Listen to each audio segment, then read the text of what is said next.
De volta já aqui com Bem Assim. Recentemente, um caso despertou a atenção, de muitas pessoas, que foi o do jogador dinamarquês, o Eriksen, eu acho que é assim que se chama ele. E aí ele teve um mal súbito durante um jogo, ele estava ali disputando, e nesse jogo, ainda assim, mesmo com esse mal súbito, ele chegou a morrer e ressuscitar. E olha só, em abril de 2019, o modelo Thales Cotta morreu após um mal súbito durante o desfile da grife Oxa, na São Paulo Fashion Week. Na época, o ocorrido também pegou todos de surpresa, ainda mais por ninguém entender o motivo da morte. Era um modelo jovem, magro. Pois é, o mal súbito, gente, ele é o causador de várias mortes que pegam todos de surpresa por ser, sim, repentina e imprevisível. Mas, afinal, o que é o mal súbito, Quem vai explicar muito mais pra gente sobre esse assunto agora aqui no estúdio é o cardiologista Kleber Costa. Bom dia, doutor. Mais uma vez aqui com a gente. Obrigada pela presença. Bom dia, Mara. Bom dia, telespectadores do programa Bem Assim. Prazer estar de volta aqui no seu programa, Mara. Pra gente também, sempre muito bom. Vamos então começar explicando o que é esse mal súbito, doutor? Olha, no caso do Eriksen, o problema dele foi uma questão elétrica. Como num carro, você pode parar um carro subitamente por uma pane elétrica ou pela falta do combustível. Sim. São as duas situações. Ele sendo jovem, então não foi aí um infarto do miocárdio, que o jovem não teria essa situação comumente. Então, o que ele apresentou, no caso que faleceu, uma pane elétrica. Há situações em que uma má formação cardíaca, como a miocardiopatia obstrutiva do ventrículo, da via de saída do ventrículo, quando o coração está em atividade física, ou um estresse, o aumento, o aceleramento dos batimentos faz com que as paredes do ventrículo esquerdo se aproximem uma das outras a tal ponto que chega a obstruir a passagem do sangue. Sim. Aí ocorre um problema, uma pane elétrica, uma arritmia cardíaca, uma fibrilação ventricular e a pessoa morre. No caso do jogador, a morte ela foi revertida, O pessoal está falando, ressuscitou. A sorte do Eriksen é que ele está num país desenvolvido, com toda a estrutura.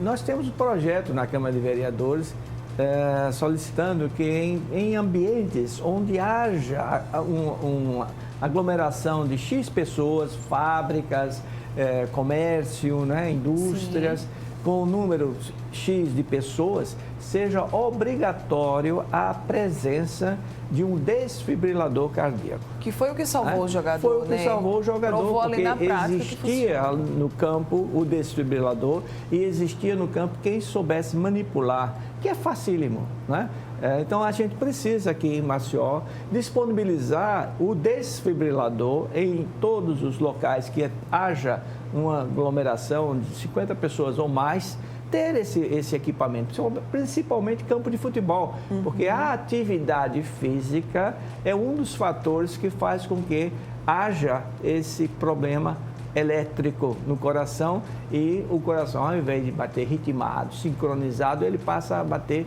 aceleradamente e isso sim, não proporciona uma oxigenação adequada dos tecidos, principalmente do cérebro. E doutor, tem um tempo ali em que deve acontecer esse incentivo aí através do desfibrilador ou não?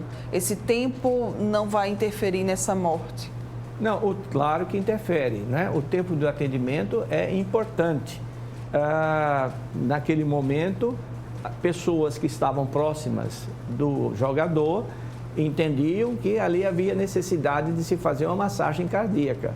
A massagem cardíaca proporciona a ida de sangue para o cérebro, que a gente não pode deixar o cérebro morrer. Sim. E ele é extremamente sensível à falta de oxigênio. 2 minutinhos que falta sangue aqui para o cérebro já foi suficiente para danificá-lo. Então, ao cair ali no campo, as pessoas perceberam, pessoas esclarecidas, ali já se iniciou o processo de massagem, deu tempo de buscar lá o desfibrilador onde ele estava, que não devia estar em local muito distante, sim, e se deu o choque. programado, já está lá orientado, é para dar um choque de X volts.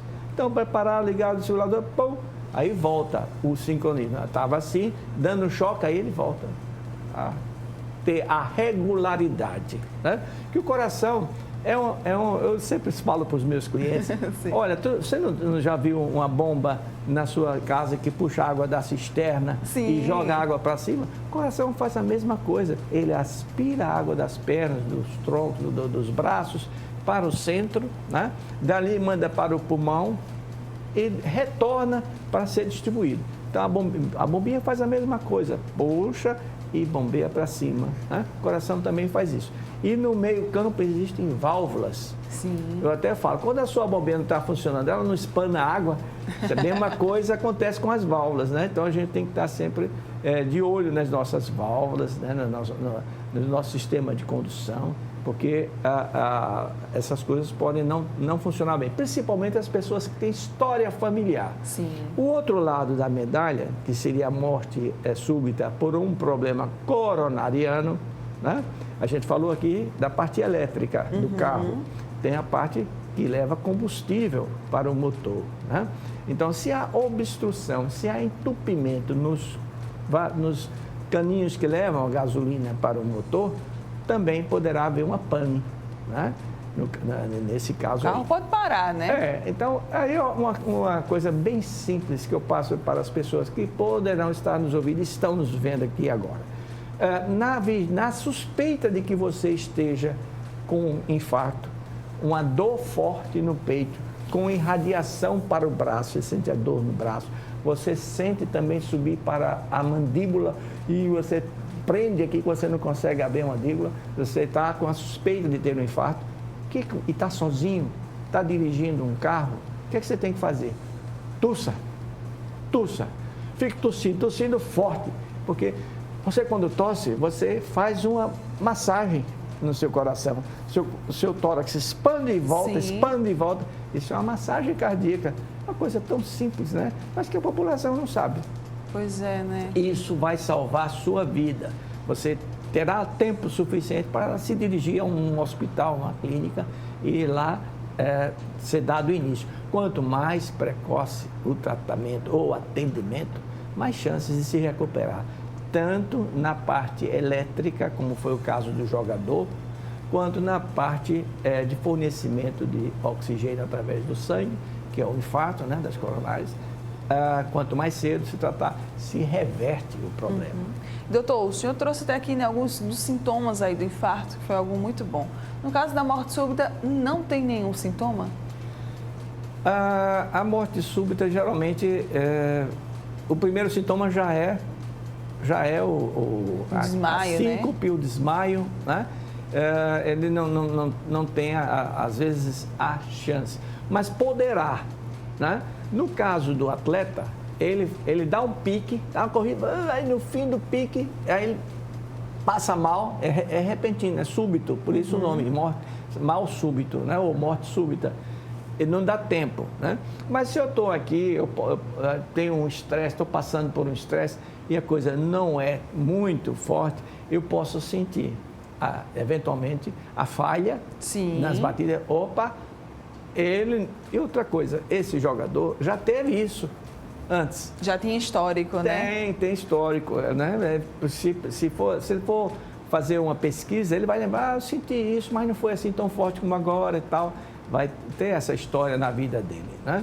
E interessante é que ele colocou um marca-passo e continuou jogando, né? Eu não me arriscaria e nem aconselho ninguém. Mas o que o marca-passo faz? Que o pessoal pode perguntar, mas botou um aparelho e voltou a jogar. É que esse aparelho, ele identifica no momento em que existe a falha no batimento, porque o batimento é uma atividade elétrica e o marca-passo detecta esta atividade elétrica. No momento em que falha a atividade elétrica, o marca-passo, aí o marca-passo começa a estimular. A funcionar, né? Reverte a situação e o coração que entrou nesse ritmo, com o choquezinho do marca-passo, ele volta a normalizar. Existe já várias pessoas aqui em Alagoas que tem esse aparelho, cardioversor, né? Já tem esta finalidade. Tem várias pessoas. Essas pessoas que estão nos ouvindo, que têm cardioversor, sabem muito bem do que a gente está falando. Doutor, tem alguma idade em que um mal súbito ele vai acometer mais ou não? Nos jovens, a tendência de acontecer é por conta de um problema congênito. A maioria das vezes, essa miocardiopatia hipertrófica que eu falei, né, poderá provocar esse distúrbio. E também no sistema de condução elétrica haver falhas, né, que essa vai ser identificada através de estudos eletrofisiológicos que darão com toda a segurança, toda a tranquilidade, o diagnóstico e como tratar. Cuidados que no mais idoso, perdoe, Mara. Nada? No mais idoso, aí a gente pensaria em risco coronariano, obstrução coronária, entendeu? Ok. Espera aí que eu me perdi agora, mas eu vou me achar. Em relação às prevenção, né? Como é que a gente pode cuidar então, do nosso coração, doutor? Aquelas pessoas que tiveram parentes, pais, irmãos, que morreram subitamente, eles devem pesquisar se também não são portadores deste mal, né? É o conselho que a gente dá. Qualquer mal-estar, qualquer arritmia, qualquer palpitação, né? Não é uma palpitação simples. As pessoas ficam preocupadas, às vezes, quando sentem um bolo subir na garganta, né? Um bolo subir na garganta. Aí ficam preocupadas. Não precisa ter essa preocupação. A gente considera normal até 6 extracísticos, 6 chegadas à garganta de um bolo por minuto. E isso não representa perigo nenhum, né? Não vamos aqui criar nenhum... Sem desespero, né? Desespero, não.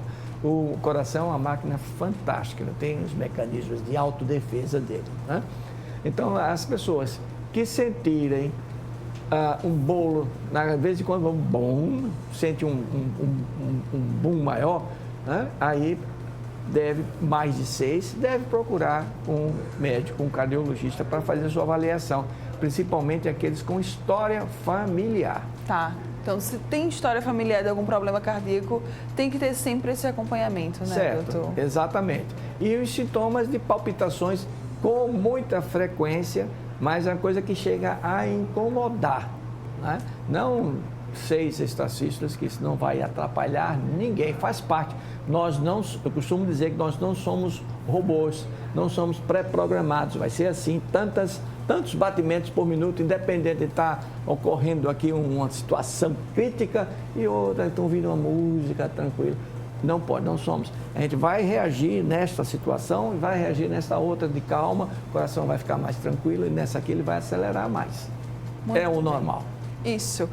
O Eriksen foi aí um caso positivo que, graças a Deus, né, ele conseguiu morrer e ressuscitar. Ele até saiu com o olho aberto lá do campo, né, algumas fotografias pegaram e todo mundo ficou assim surpreso com aquilo que aconteceu.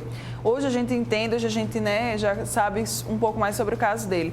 Mas, infelizmente, tem pessoas que não conseguem reverter isso, né, doutor? Então, é muito importante sempre estar ali visitando o cardiologista, sempre cuidando da saúde, né? É verdade.